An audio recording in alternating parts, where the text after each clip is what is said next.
It all starts with a gift. A seemingly innocent gesture. A mother buys her daughter Donna a Raggedy Ann doll in 1970.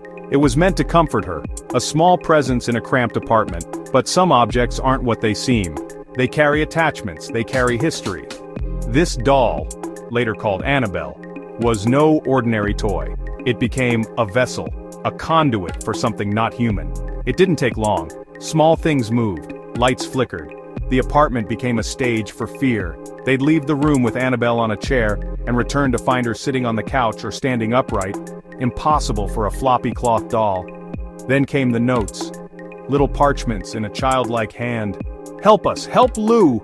Lou felt a dark energy. A medium said it was the spirit of Annabelle Higgins, but that was a cruel lie. Ed and Lorraine Warren arrived. They understood at once. This was not a lost child's ghost. It was a demonic intelligence using the object as a focal point. They could not destroy the doll. Destroying the object frees the thing. So they built a prison, the Warrens' Occult Museum. Annabelle's reputation is not Hollywood fiction. It rests on case files, testimony, and a trail of real-world terror. The entity attached to the doll is a master manipulator.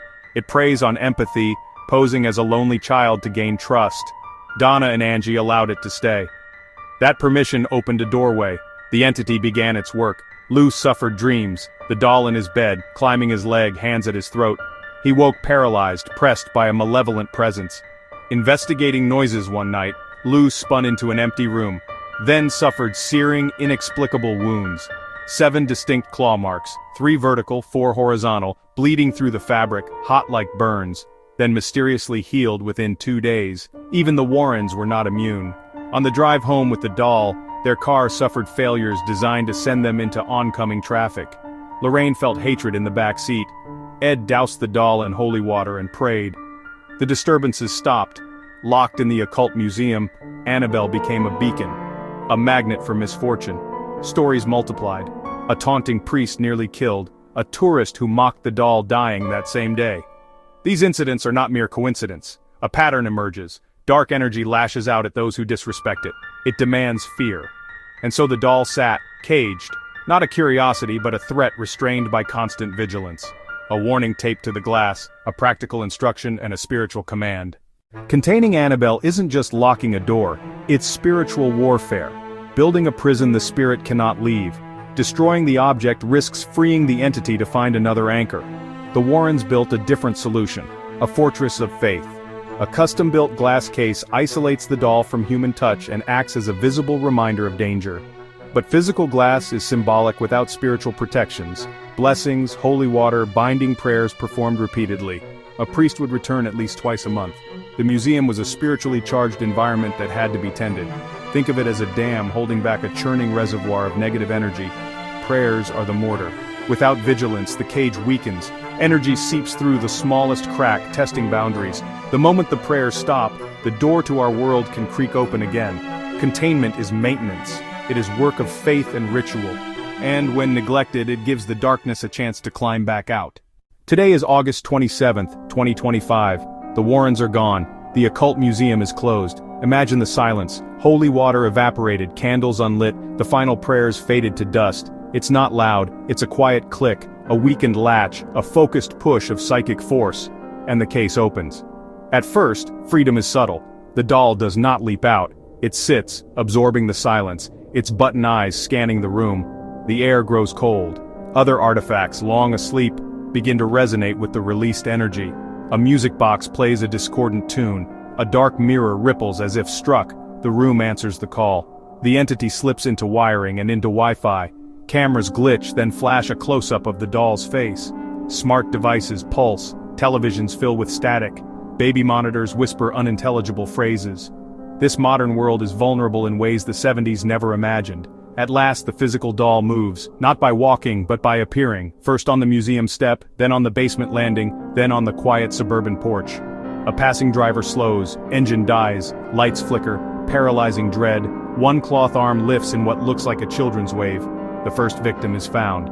The doll sits and watches. Freedom has a beginning, and tonight that beginning finds its first mark. In a hyper-connected world, a cursed object is a virus. Image flashes, memes, and viral videos begin to proliferate. News sites glitch, headlines blink threatening messages, and panic spreads with terrifying speed. From traffic lights to cockpit instruments, the entity can manipulate systems, turning infrastructure into weapons of chaos. Smart homes can be turned against us. Overheating ovens, doors locking, small electrical fires that start without explanation. Each accident feeds the entity. Each headline feeds mass hysteria. Fear is the fuel that feeds it further.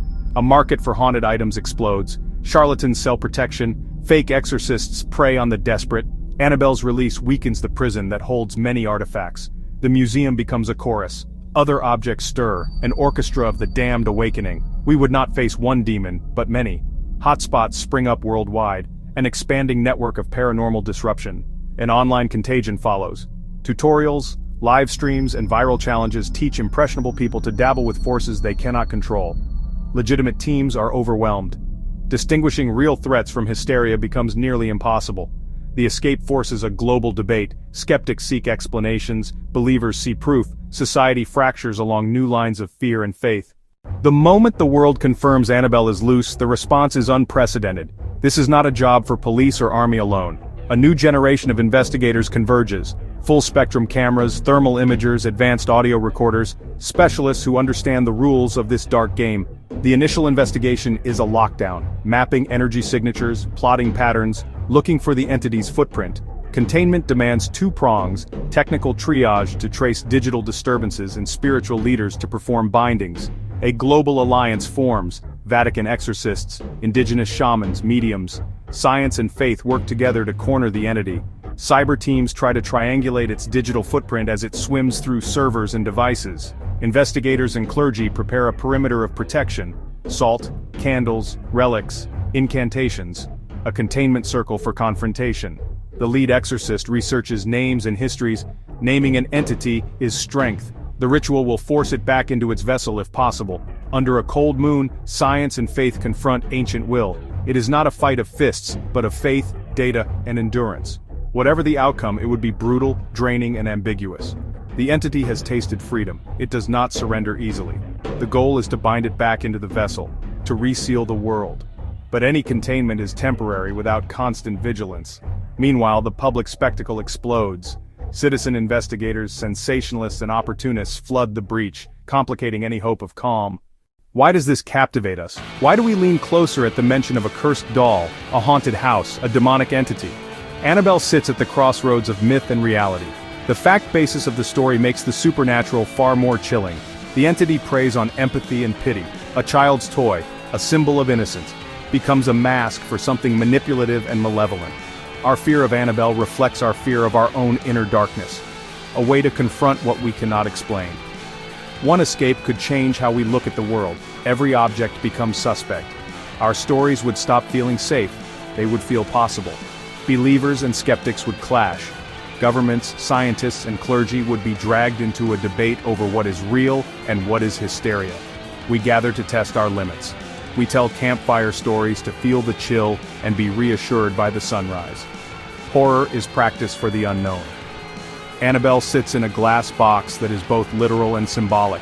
The line between myth and reality is thin, thinner than we like to think.